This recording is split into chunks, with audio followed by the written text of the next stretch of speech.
What does this have in common with all of these games? It's today. We're going to be talking about the big one. We're going to be talking about Resident Evil 4 and its legacy and the legacy it left behind. And does this remake have what it takes to fill the shoes the original left? On this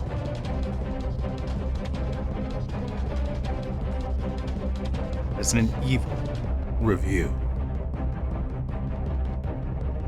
Resident Evil. A game about drugs, violence, and the horny. We've all come to like Resident Evil, and obviously, I enjoy Resident Evil. It's been with me since I was a kid. So why wouldn't I be excited for Resident Evil 4? When it announced, I just kind of had this little bit of a skepticism, as usual, that maybe we can make the original game a little bit better than it was originally. Now, that seems like a big, tall order to do because obviously this game means a lot to a lot of people. I was first introduced to Resident Evil 4. Well, technically Resident Evil 2, then Resident Evil 4, and, well, it really did make a big impact for me. One of the big things that I enjoy about Resident Evil is its high replayability.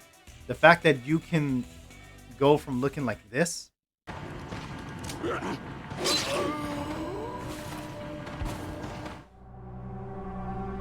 to looking like this.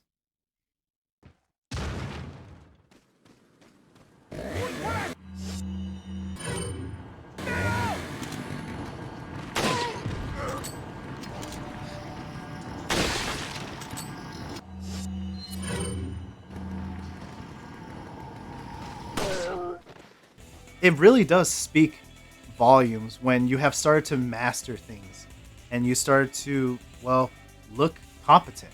And that's obviously something that I always try to do is, not always successfully, but I always try to, put my best foot forward. That's what I've been always trying to do. So this is a review. Let's talk about Resident Evil 4 Remake. Now, on the glance, at first, this game is mirroring and a continuation of Resident Evil 2 Remake. And we know this from the very first cutscene where Leon essentially is just rethinking about how he got to where he is right now. He's in a car with a couple Spaniard policemen.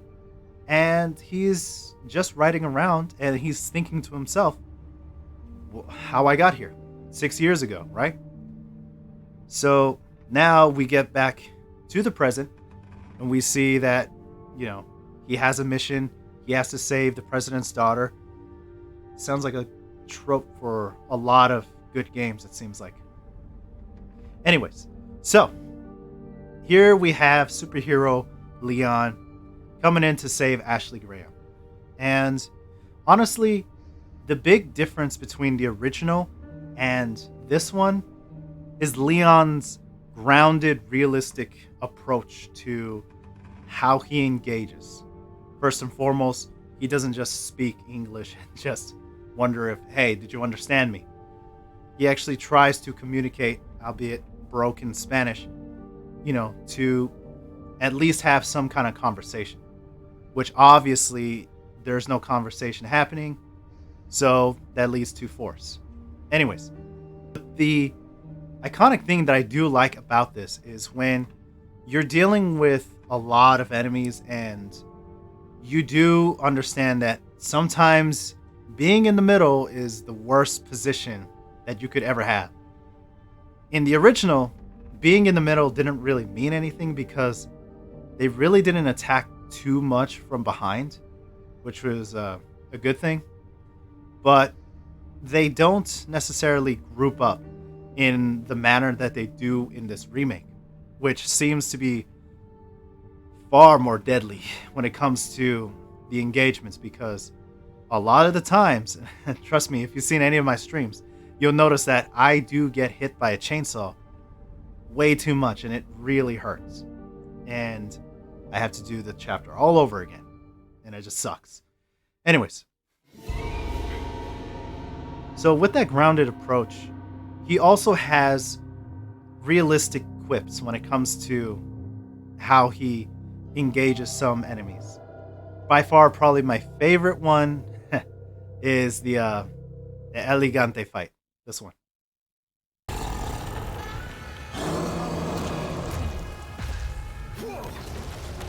God damn, you're a big boy. That one is probably my favorite quip, but there's a whole bunch of others that I just enjoy. Now, a lot of iconic lines come in. So, Leon's and Ashley's dynamic has changed a little bit. Instead of just Ashley saying, you know, hey, you pervert and this and that, she actually has conversations, and she actually does engage in some things where she's trying to help you out with either treasures, or she's trying to, you know, help you out in certain fights. In some fights. Now, let's talk a little bit about the gameplay. Okay. And this section is probably the biggest section in the entire video. And gameplay is down to the merchant, gunplay, exploration, and treasure seeking. So there's a lot of things we have to talk about. Let's talk about the merchant. So the merchant stays the same. However, there is one key big difference in this one, is that you can trade in treasure that is, well, basically currency now. In the original, the spinel was currency, or was treasure that could be just used for some pitas. In this one, however, it's actually currency. Every single time you do a side quest, you're awarded with a number of spinos, which you can then trade in for certain items. And by far the best one is the ticket. And the exclusive ticket is interesting too, and we'll get to that in a little bit. So for the most part, the merchant relatively stays the same. He gives you certain provisions this time.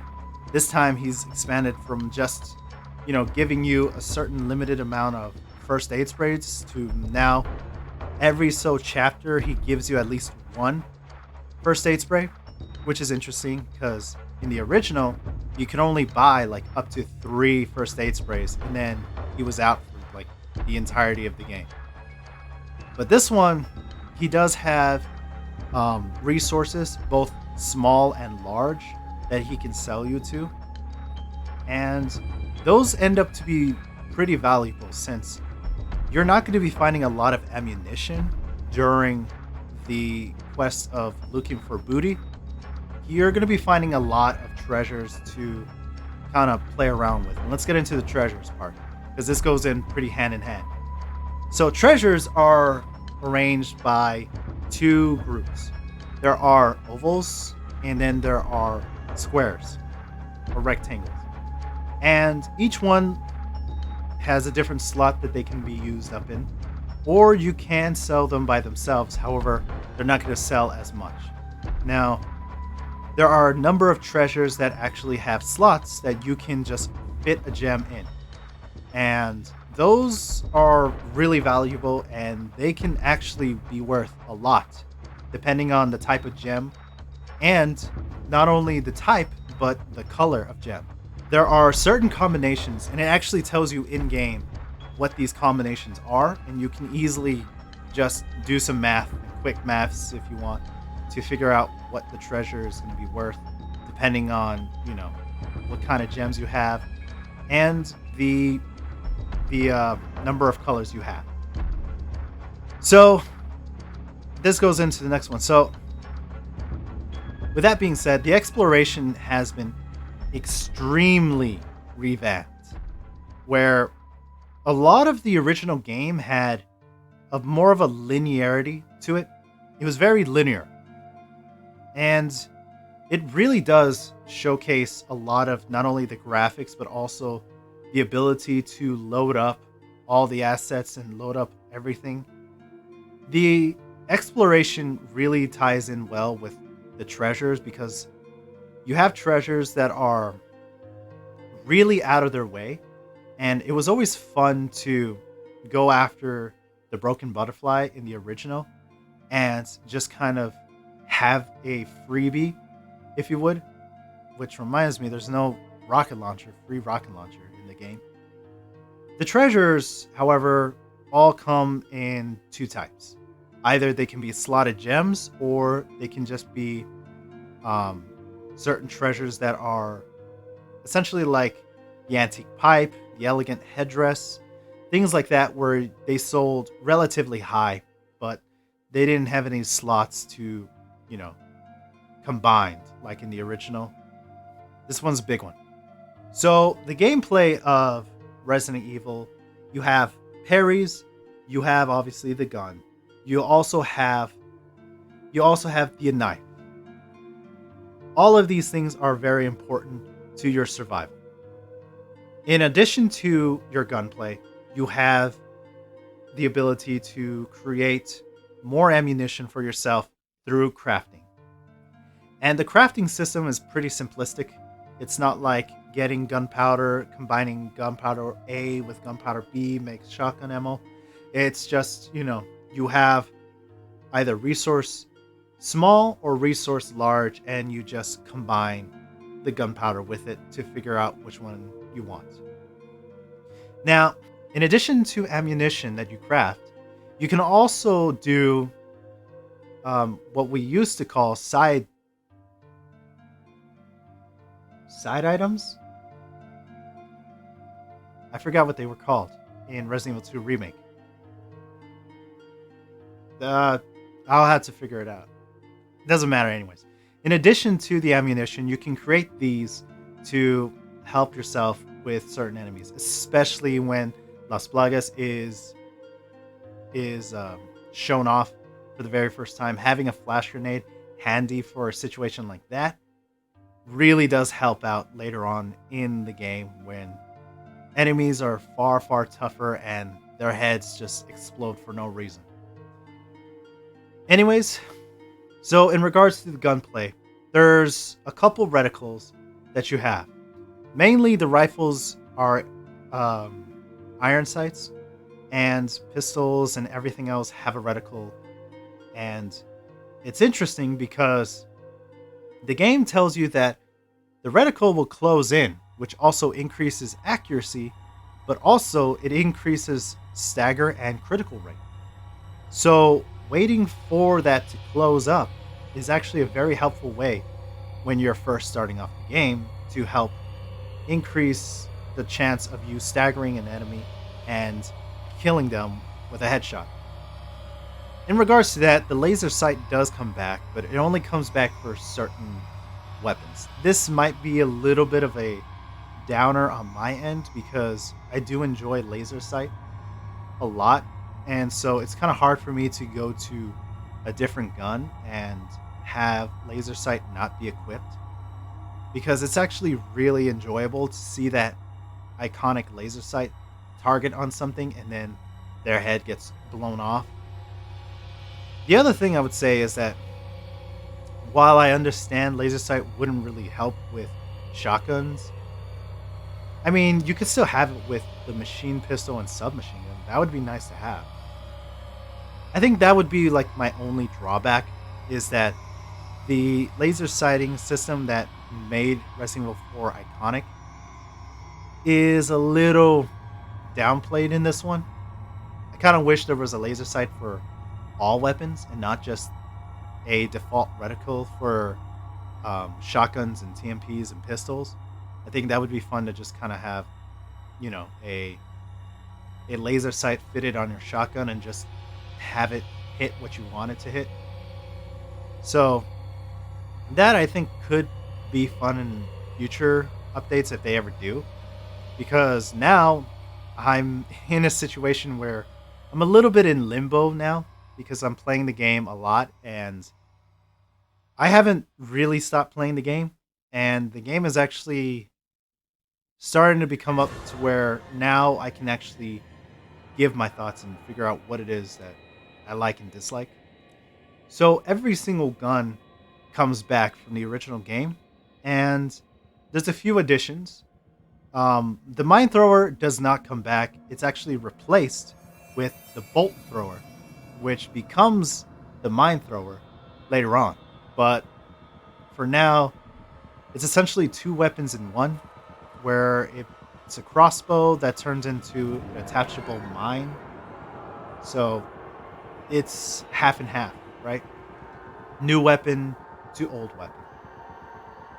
Now, the gun itself is not bad. In fact, it's actually pretty damn good because a lot of people are utilizing it in speedruns and a lot of skips utilize the bolt thrower. So in regards to all the guns, they all have a slightly different upgrade tree this time around.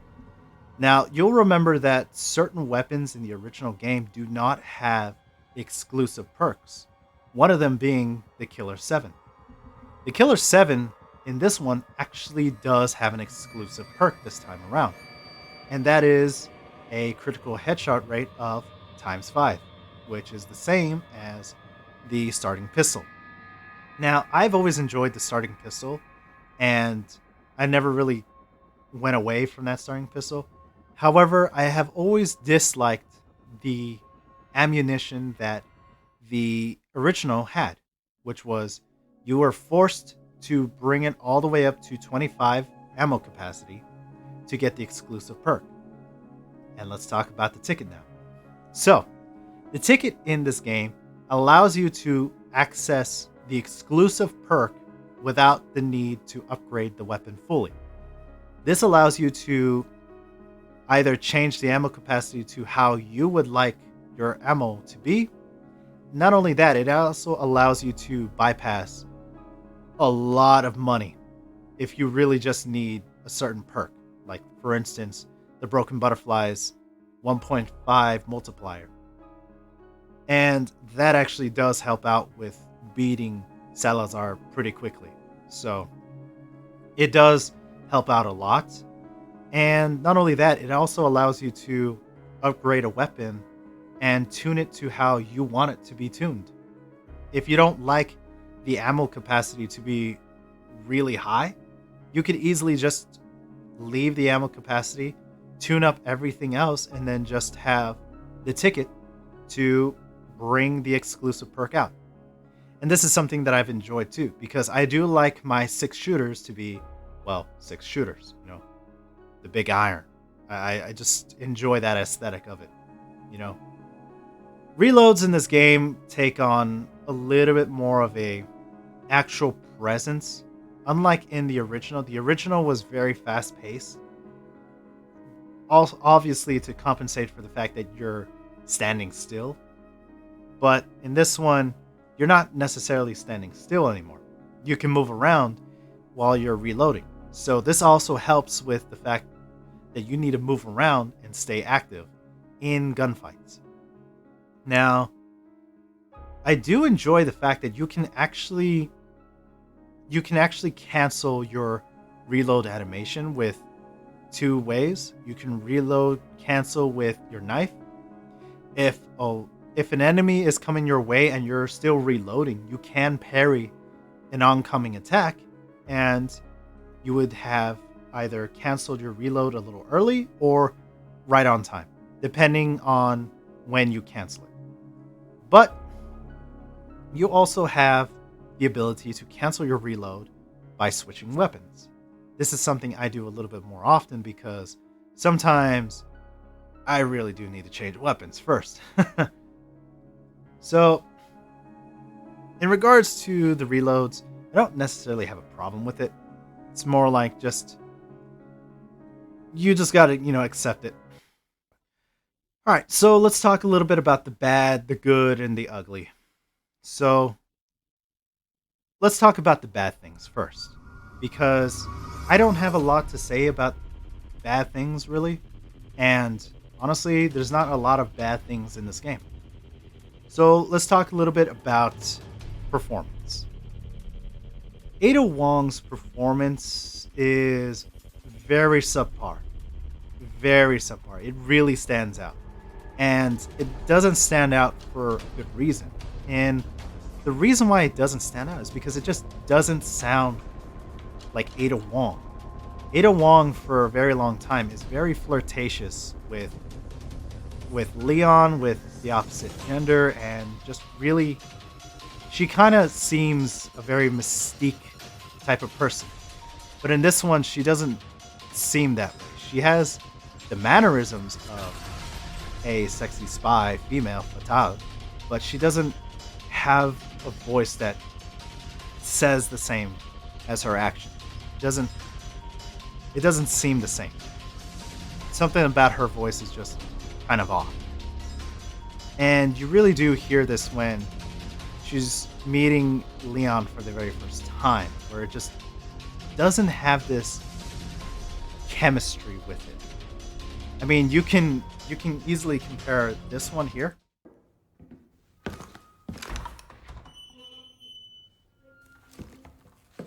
You can stop right there, Leon. Wouldn't make me use this, would you? Well, after 6 years, that is one hell of a greeting, Ada. You don't seem surprised. Interesting. To this one over here. Put your hands where I can see them. Sorry, but following a lady's lead just isn't my style. Put them up now.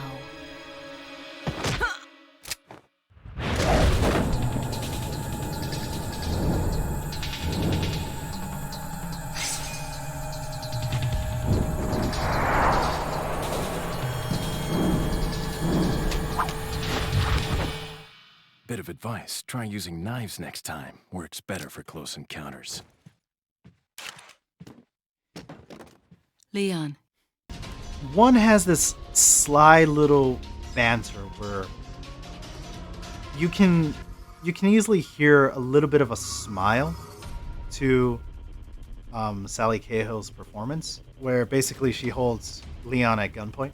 You can hear a little bit of a smile, while in this one you don't really hear anything. You don't hear any kind of facial mouthing at all. You don't hear it at all. It's just a very talk direct kind of approach, and that's not necessarily how Ada Wong has been for a very long time. She's very what's the word? She's very sassy in how she kind of approaches things, but not only that, the dialogue in this one just doesn't have the same but then again, I guess it's also because we only see Ada like only a few times out of like a lot of times later on. I mean, when you look at Ada's performance here, it's kind of, it does speak a lot more volumes as to where she is compared to the other cast, where the other cast really does have a little bit more of a vocal performance and actual understanding of some of the character, and just having a little bit more of a experience, it seems like. So this is the first time this actress has performed vocally, but the mannerisms are there for the most part. For the most part, the mannerisms are there, but the voice is just not there. And it really does... Well, it's not that it's bad, because most of the time she's in a cutscene, so I just skip it. But it's very noticeable. Very, very noticeable. The other thing I would say is somewhat bad, I've kind of learned to accept it, is Krauser's voice. I don't think it's all too bad, but I think someone's been talking to a certain blue devil.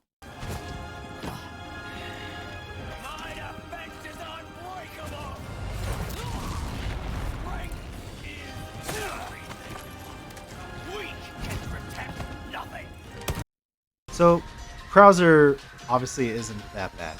I don't think the voice is really that bad. I've learned to accept it, but still, I kind of enjoy the old rough. Um, Well, if it isn't the bitch in the red dress. so I don't really have a problem with it. Just, it's a little bit more of a preference. It's not even that bad. It's more like an ugly. Which, speaking of another ugly, let's talk a little bit about how you start off New Game Plus. And I think this is just a nitpicky type of thing, but it is something that I do think kind of should be addressed a little bit. Now, at the very beginning of the game, in the original, you actually had access to the merchant. And this is where you could actually build your inventory system to figure out what it is you wanted to play with at the very start of the game. Also because you couldn't really find the merchant until the second chapter, or 1-2, I believe it's called. And you don't do that in this game. Actually, what happens is that you can find the merchant at the very beginning of the game, but it's after the first initial run-in with the Ganado. And that somewhat, it doesn't annoy me, but it somewhat kind of gets me a little bit of like I gotta run over here to this typewriter and then run back and then go back forward. It's one of those things I just kind of wish at the very beginning of the game I could at least fix my inventory up however I wanted it, and just being allowed to do that would have been nice. I don't even think you needed to have Leon to be in there. You could just put the merchant to where he is in the in that cellar looking place. You could just have the merchant right here, and then you could just have him just say generic things. You didn't need him to like say things at all. Just, what are you buying? What are you selling? Right? And that's it. That's it. And then you could just fix up your inventory however you wanted, fix up whatever guns you wanted, and lo and behold, there you go, right? I think that would have been nice, but I don't know. That's just a little pet peeve of mine. It's not necessarily, again, it's not bad, but I think it's something of like, I kind of like that a little bit. Grabs are my worst enemy in this game. I have been killed by so many grabs. I'm not even lying. Like, I hate it when I get killed by grabs, far more than anything else, because there's two problems with grabs in this game. One, when they're initiated from a distance, they're actually okay to dodge, where all you have to do is crouch, right? But sometimes you miss the crouch just a little bit, and you still get caught. The other times is that when you're too close and you still try to dodge, it doesn't work. Even if you are in a crouch stance, you can still get grabbed. And not only that, probably the worst offender is they will run up to you and then grab you, which is probably my biggest pet peeve in this entire game, is being grabbed by some damn granny, and then guess what? Oh, Dr. Salvador. He just took me out. I think that is one of the worst ways that I hated. I hated that. I really do hate it. Grabs are a little too powerful. Not only that, because Leon, if he gets hit by an enemy, especially if they punch him, they can command grab you. And don't act like you ain't gonna get command grabbed, alright? So, let's talk about the good stuff.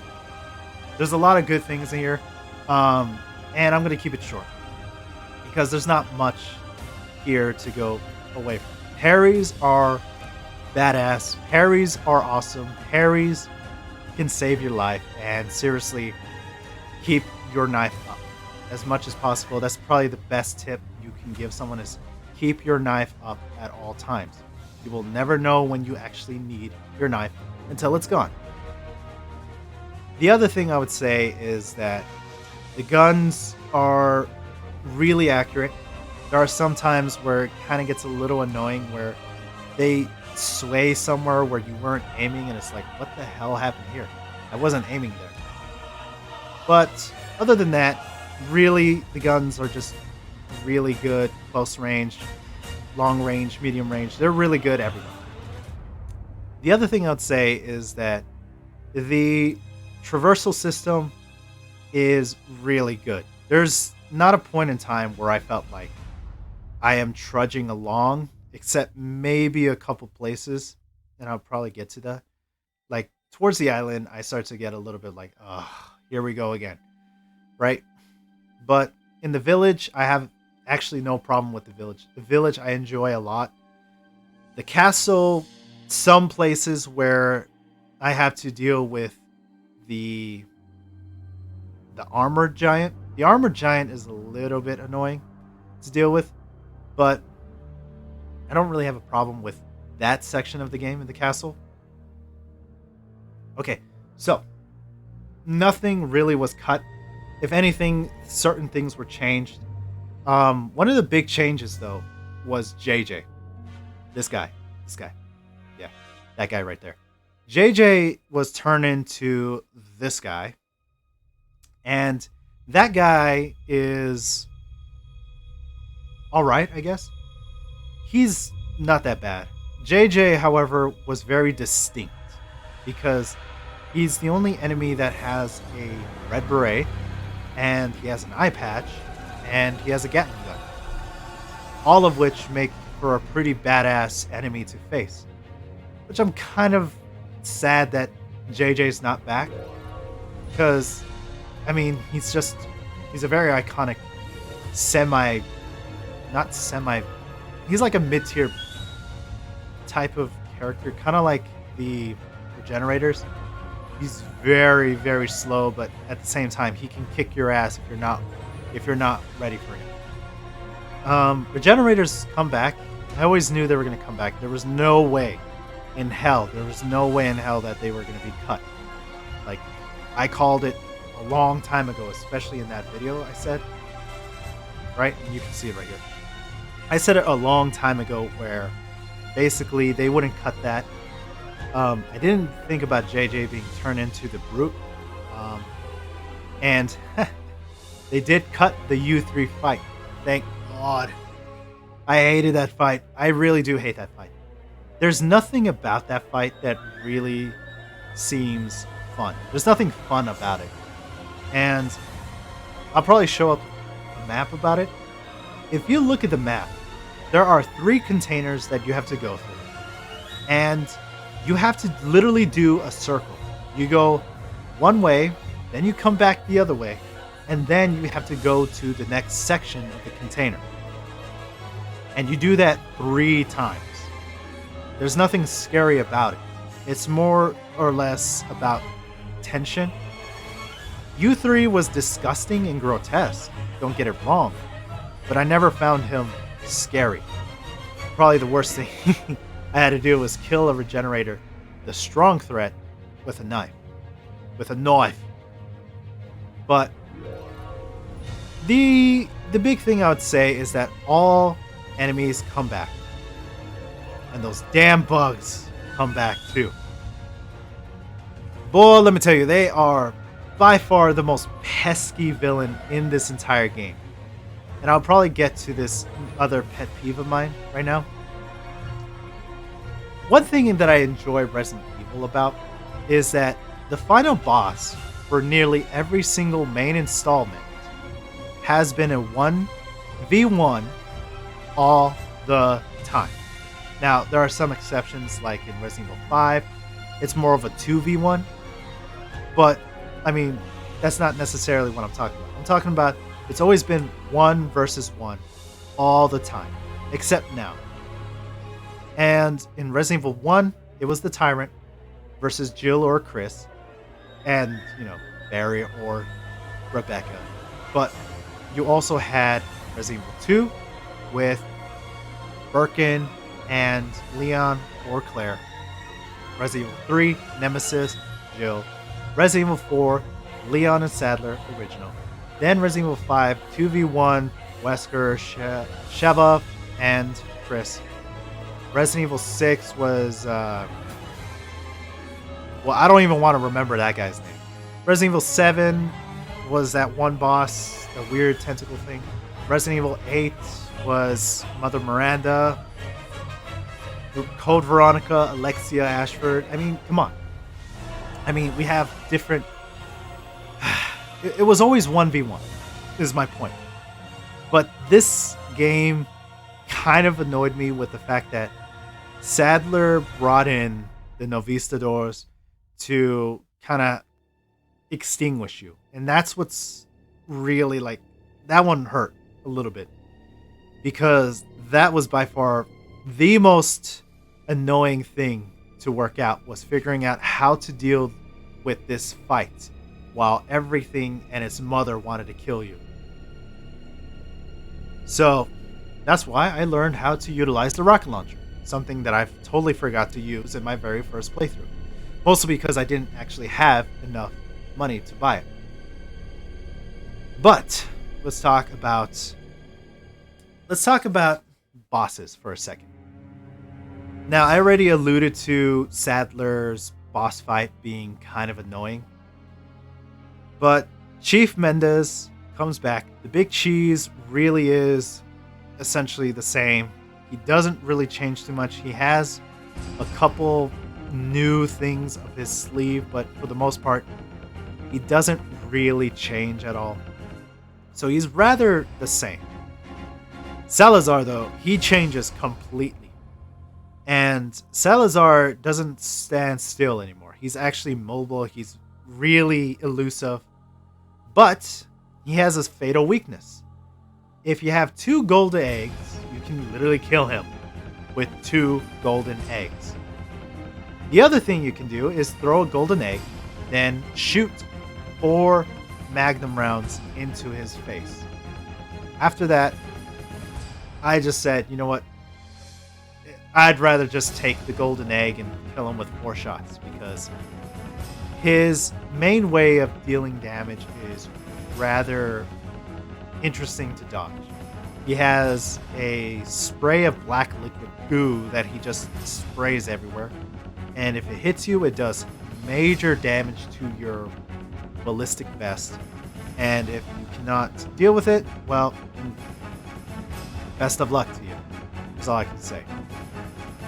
Salazar is very, very hard to pin down, except at the very beginning of the fight, which obviously, if you know anything, you can easily deal with that fight very well. Just, you just got to throw a little egg in his face. That's all you need to do. Sadler is completely redesigned in terms of how his boss fight works. He doesn't throw pillars anymore. He throws black goo, kind of like Salazar.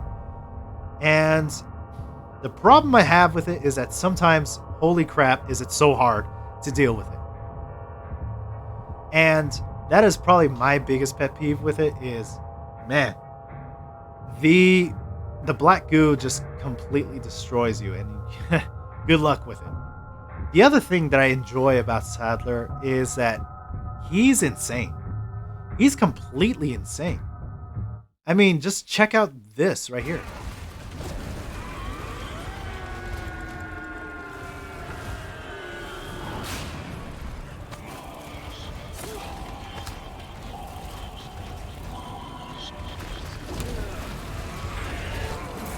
I mean, how can you not say that this man who's leading a cult is trying to save people, right?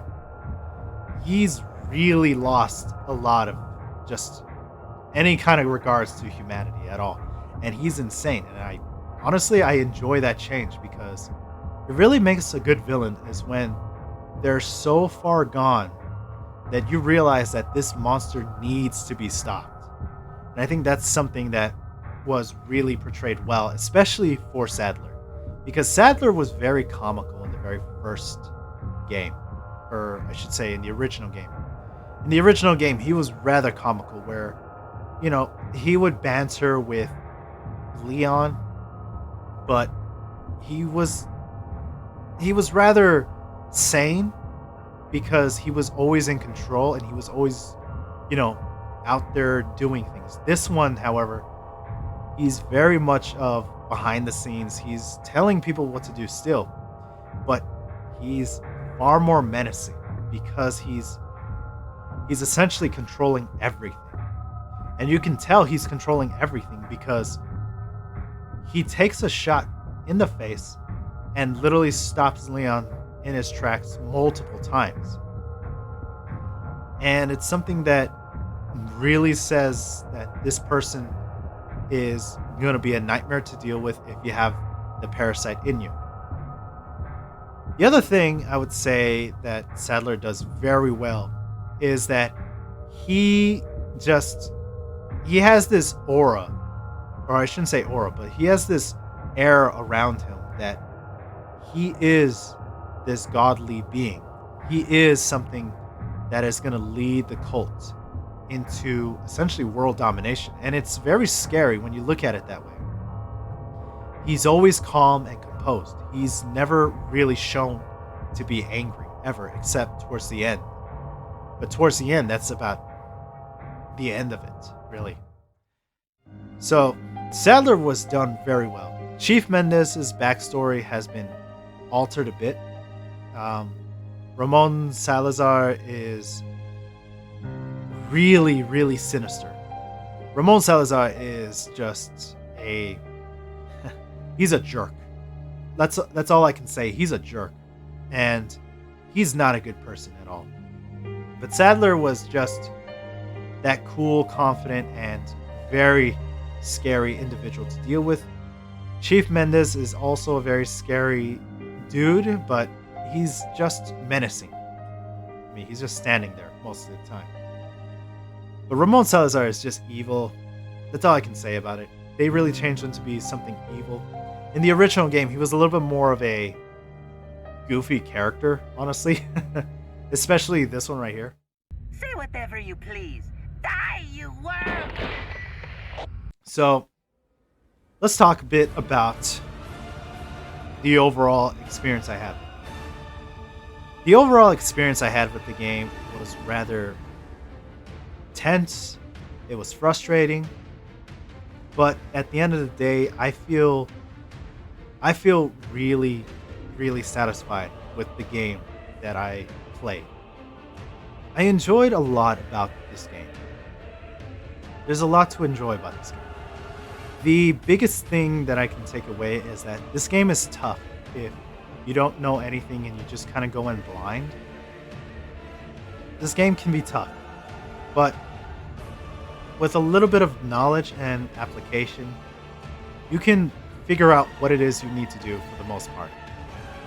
One of the big problems in the original game was Del Lago, and Del Lago was changed up just slightly. I still don't necessarily like it, mostly because Del Lago is still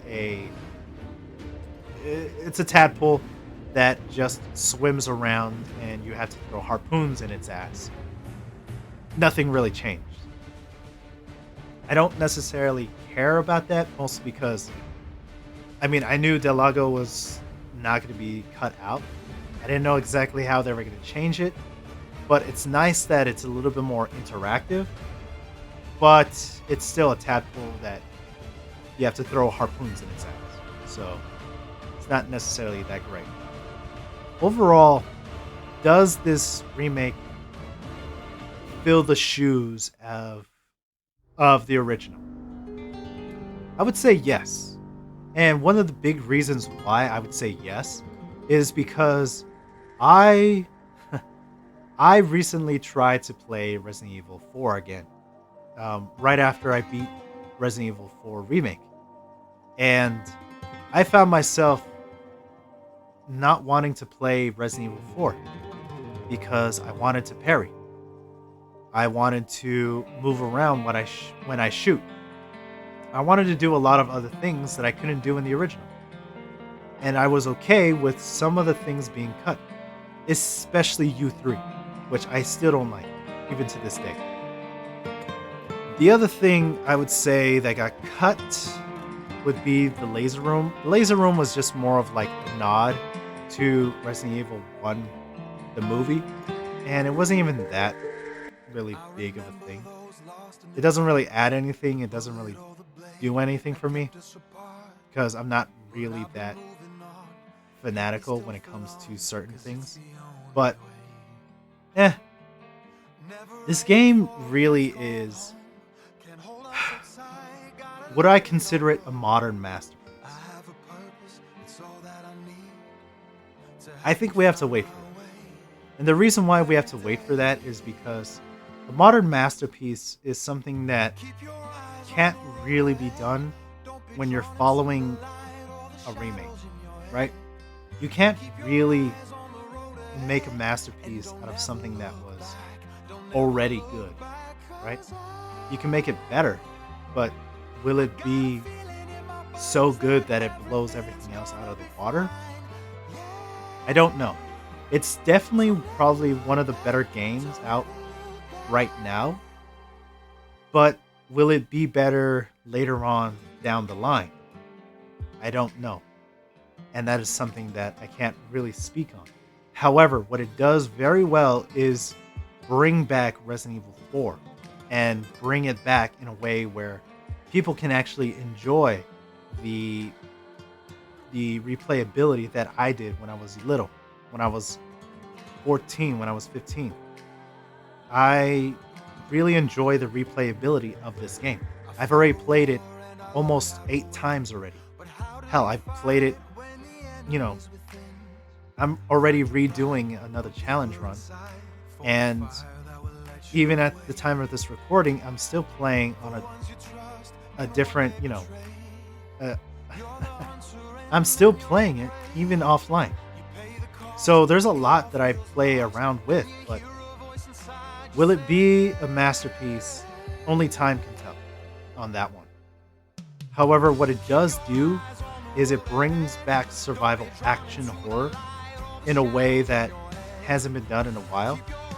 And that is bringing back a beloved character in a way where he doesn't seem so stiff. He doesn't seem any kind of nerf ability to make him a little bit less capable. He's very capable with everything. And Leon also has a new mechanic in the parry system. The parry system completely changes the game. So I really don't have a problem with this game. This game is by far probably the best Resident Evil game, in my opinion, since Resident Evil 2 Remake. And it's probably going to be that way until we get a new Resident Evil game that either comes close to this or exceeds it. How will it exceed Resident Evil 4 Remake? I have no clue. But I do think that parries should come back. To end off the video, let's talk a little bit about DLCs. What is probably going to happen? What might come back? So I think what would be interesting is combining Assignment Ada into Separate Ways. Because in Separate Ways, it was only 5 chapters long. There was only the village, Night Village, and then you go to the castle, then you go castle something else, and then you had to go to the island and then beat Sadler, and that was the game. So Separate Ways, I think, could tie in Assignment Ada, where she's going around the island planting bombs, and then, she blows it up at the end. I think that would be interesting to start up all the bombs everywhere, and then get to Leon and save him from Sadler, so that he can go and save Ashley and take the parasite out. Especially because she doesn't actually help against Krauser this time around. She could easily do that while, Krauser and Leon are fighting, and then come in and beat in with Leon and Sadler. So for DLC, probably Separate Ways is coming. I do not know if Assignment Ada is going to come around. We do know that Wesker and Ada are in the game for mercenaries, but they're not necessarily in the game yet. But we do know that they're probably working on it, and they're probably going to try and get them out as soon as possible. Do I think this game is going to be the best? It might. Right now, I think it is the best Resident Evil game on the market. And you probably should play it at least once, because the game offers a lot of tension. It offers a lot of replayability, and by far probably the best one is that it's fun. And that's probably the biggest reason why I would say, play this game. It's fun. There's nothing better about a game than it being just fun. So, thanks for watching, and I'll see you later. Peace. Mission accomplished, right? Mission accomplished. When you're home safe. Thank you for saving me. Don't mention it. I could put in a word with my dad. Have you assigned to my detail, if you're interested. You don't need me. You proved you could handle yourself. Even if you could use a lesson in knife safety. Come on. Let's go home.